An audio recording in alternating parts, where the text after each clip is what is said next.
नमस्कार मित्रों, मैं आदर्श एक बार फिर आप सभी का मेरे YouTube चैनल आइडियल आदर्श सॉल्यूशन पर स्वागत करता हूं।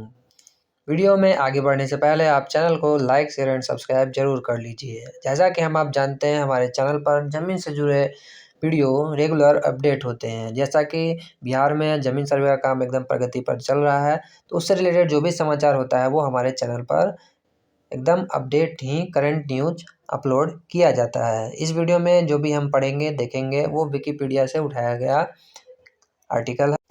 तो चलिए देखते हैं। देखिए यहाँ पर लिखा हुआ है Bihar land registry rules. Bihar में ज़मीन रजिस्ट्री करते समय इन 5 नियम का पालन जरूर करना है, नहीं तो पढ़ सकते हैं आप मुसीबत में। तो चलिए विस्तार पूर्वक इसका अध्ययन करते हैं और देखते हैं कि किन 5 नियमों का हमें पालन करना जरूरी है आपके ज़मीन रजिस्ट्री करने के समय। तो चलिए शुरू करते हैं और देखते हैं आज की खबर में क्या है कुछ खास।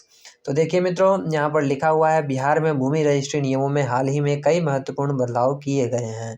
ये नए नियम बिहार सरकार के राजस्व भूमि सुधार विभाग द्वारा लागू किया गया है, जिनका मुख्य उद्देश्य भूमि विवादों को समाप्त करना है और रजिस्ट्री प्रक्रिया को सरल और ट्रांसपेरेंसी यानी पूर्ण रूप से पारदर्शी बनाना है।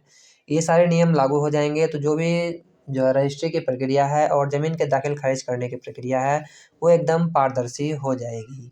उसके बाद देखिए मित्रों, यहाँ पर लिखा हुआ है इन नियमों के तहत अब सभी भूमि मालिकों को अपनी संपत्ति को अपने नाम पर रजिस्टर्ड कराना अनिवार्य होगा। यदि कोई व्यक्ति अपने दादा या परदादा की संपत्ति बेचना चाहता है तो उसे पहले उस संपत्ति का रजिस्ट्रेशन अपने नाम पर ही कराना होगा। यह बदलाव भूमि विवादों की संख्या को कम करने के लिए किया गया है, जो अक्सर परिवारों के बीच ही उत्पन्न होते हैं। उसके बाद देखिए मित्रों, यहाँ पर लिखा हुआ है जो मुख्य शब्द का क्या अर्थ है। भूमि रजिस्ट्री। भूमि रजिस्ट्री का अर्थ है किसी भी प्रकार के भूमि या संपत्ति का आधिकारिक रिकॉर्ड रखना। यह प्रक्रिया सुनिश्चित करती है कि भूमि का जो स्वामित्व है वो स्पष्ट है और किसी भी विवाद से बचा जा सके। बिहार में भूमि रजिस्ट्री के नए नियमों के तहत निम्नलिखित बिंदुओं पर ध्यान दिया गया है। तो चलिए इस बिंदुओं को बारी बारी से पढ़ेंगे और समझेंगे जो ये हमारे मुख्य बिंदु कौन कौन से हैं। तो चलिए मित्रों देखते हैं यहाँ पर हमारे इस मुख्य बिंदुओं को। मैं आपसे पुनः अनुरोध कर रहा हूँ जो हमारे चैनल को लाइक, शेयर एंड सब्सक्राइब जरूर कर लें। वीडियो को लाइक एंड शेयर करें और चैनल को सब्सक्राइब कर लें ज़मीन से जुड़ी वीडियो से अपडेट रहने के लिए। तो यहाँ देखिए पहले पॉइंट में जमाबंदी के बारे में लिखा गया है। अब केवल वही लोग अपनी संपत्ति बेच सकते हैं जिनकी जमाबंदी उनके नाम पर होगी। दूसरा पॉइंट में कहा गया है आवश्यक दस्तावेज, इंपॉर्टेंट डॉक्यूमेंट्स। रजिस्ट्री के लिए आवश्यक दस्तावेजों की सूची में वृद्धि की गई है, इससे प्रक्रिया अधिक सख्त हो गई है। तीसरा पॉइंट में दिया गया है विशेष शिविर। विशेष शिविर के बारे में बताया जा रहा है कि राजस्व विभाग ने विशेष शिविर आयोजित करने का निर्णय लिया है ताकि लोग अपनी संपत्तियों को आसानी से रजिस्टर कर सकें। तो ये थे कुछ मुख्य बिंदु हैं। चलिए अब नियम का नाम देखते हैं। नियम का नाम है बिहार भूमि रजिस्ट्री नए नियम 2024। विभाग हमारा जानते हैं राजस्व भूमि सुधार विभाग।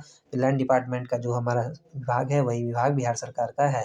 आधिकारिक वेबसाइट biharbhumi.gov.in पर जाके आप और जानकारी ले सकते हैं। संक्षिप्त जानकारी में नए नियमों के तहत भूमि मालिकों को अपनी संपत्ति के अपने नाम पर रजिस्टर कराना अनिवार्य है। यही हमारी इसकी संपत्ति संक्षिप्त जानकारी है। चलिए नए नियमों के बारे में विवरण के बारे में इसको विस्तार पूर्वक समझते हैं। यहाँ देखिए मित्रों लिखा हुआ है बिहार में भूमि रजिस्ट्री के नए नियमों के अनुसार पहले से रजिस्टर्ड संपत्तियों को बेचना अब अधिक कठिन हो गया है। पहले यदि कोई व्यक्ति अपने दादा या परदादा की संपत्ति बेचना चाहता था तो वह बिना किसी समस्या के ऐसा कर सकता था, लेकिन अब सभी संपत्तियों को पहले व्यक्तिगत रूप से रजिस्टर करना आवश्यक है। इससे यह सुनिश्चित होगा कि कोई भी व्यक्ति बिना स्वामित्व प्रमाणित किए अपनी संपत्ति को नहीं बेच सकेगा।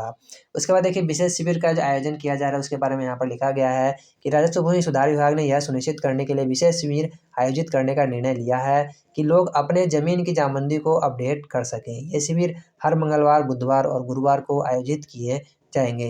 इन शिविरों में केवल जमाबंदी अपडेट करने के लिए आवेदन स्वीकार किए जाएंगे। आप भी अपने नज़दीकी शिविर में जाके, अपने ब्लॉक में जाके, अपने अंचल में जाके इस शिविर में पूछताछ करके जानकारी इकट्ठा कर सकते हैं। मंगलवार, बुधवार और गुरुवार को ये शिविर जो है आयोजित किया जाएगा। उसके बाद देखिए क्यों लागू हुए हैं ये नियम जो है क्यों लागू किए गए हैं इसके बारे में बताया जा रहा है। इस आर्टिकल के माध्यम से यहाँ लिखा हुआ है कि बिहार सरकार ने इन नियमों को लागू करने का निर्णय इसलिए लिया है क्योंकि पहले की व्यवस्था में कई समस्याएं उत्पन्न होती थीं।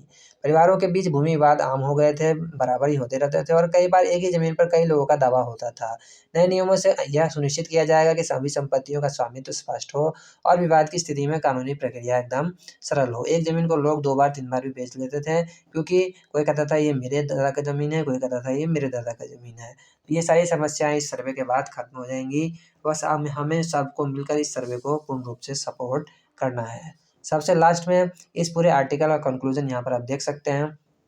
यहाँ लिखा हुआ है, बिहार में भूमि रजिस्ट्री के नए नियम निश्चित रूप से एक सकारात्मक कदम है, एक पॉजिटिव पॉइंट है, स्टेप है। ये न केवल भूमि विवादों को कम करने में मदद करेंगे, बल्कि लोगों को उनकी संपत्तियों के स्वामित्व को स्पष्ट रूप से समझने में भी मदद करेंगे। हालांकि इन नियमों को लागू होने से कुछ समय तक लोगों को कठिनाइयों का सामना करना पड़ सकता है, लेकिन दीर्घकालिक दृष्टिकोण से यह सभी के लिए लाभकारी ही साबित होगा। इस बात को हमें मान के चलना है। उसके बाद लास्ट में ये आर्टिकल विकिपीडिया से उठाया गया है। डिस्क्लेमर में आप यहाँ पढ़ सकते हैं, यह जानकारी केवल शैक्षिक उद्देश्यों के लिए दी गई है। कृपया ध्यान दें कि ये नियम वास्तविक में लागू हैं और इन्हें सही तरीके से पालन करना भी आवश्यक है। ये कोई ऐसे ही कहीं से उठा के नहीं समझाया गया है। ये नियम वास्तविक में भी लागू है। तो फिर से मैं आपसे अनुरोध करता हूँ कि हमारे चैनल को लाइक शेयर एंड सब्सक्राइब जरूर करें। आपने वीडियो यहाँ तक देखा, जो भी व्यक्ति यहाँ तक वीडियो को पूरा देखे हैं उनको तहे दिल से बहुत बहुत धन्यवाद। आपके सपोर्ट के लिए मेरा बहुत बहुत आभार। तो लाइक शेयर एंड सब्सक्राइब जरूर करें। तब तक के लिए बहुत बहुत धन्यवाद। मिलते हैं फिर एक नए वीडियो में नए टॉपिक के साथ। तब तक के लिए जय हिंद, जय भारत और सबसे अंत में जय बिहार।